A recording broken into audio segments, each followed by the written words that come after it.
আমাদের চারপাশে ভাই ফোঁটার যে মন্ত্রটা শুনি আমরা, ভাইয়ের কপালে দিলাম ফোঁটা, জমের দুয়ারে পড়লো কাটা, যমুনা দেয় জমকে ফোঁটা, আমি দিই আমার ভাইকে ফোঁটা। আমার পরিবারে আমার ঠাকুমা আমাকে যে মন্ত্রটা বলে ভাই ফোঁটা দিতেন, সেটা এই প্রচলিত মন্ত্রের থেকে আলাদা। সেটা একবার পড়ে শোনাচ্ছি, তাহলে বোঝানো সুবিধা হবে।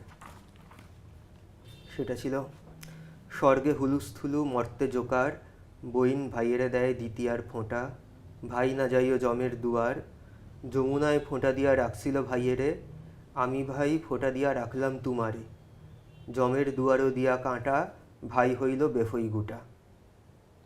এটা হচ্ছে অন্য, এটা কিশোরগঞ্জের আমাদের গ্রামের। এটা আমি জন্ম থেকে শুনছি, বেশ শুনছি ঠিক আছে।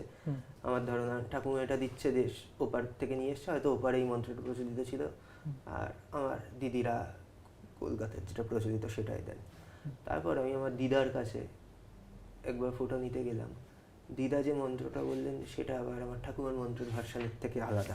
শিলের বাড়ি তুলের বাড়ি, ভাই না যাইও জমের বাড়ি, সকালে দ্বিতীয়া বিকালে নিতিয়া, ভাই না কইর জমের ঘরের চিন্তা, আমি দিলাম চন্দনের ফোঁটা, জমের দুয়ারে পড়লো কাটা, আমি দিলাম ঘিয়ের ফোঁটা, জমের দুয়ারে হউক কাদা, ইত্যাদি ইত্যাদি।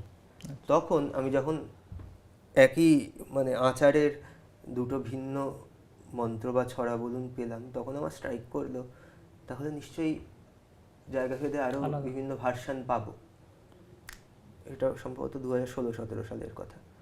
তখন আমি খোঁজা শুরু করলাম যে আমি দুটো পেয়েছি, একটা কিশোরগঞ্জের আর একটা হচ্ছে প্রপার ময়মনসিংহ সদরে।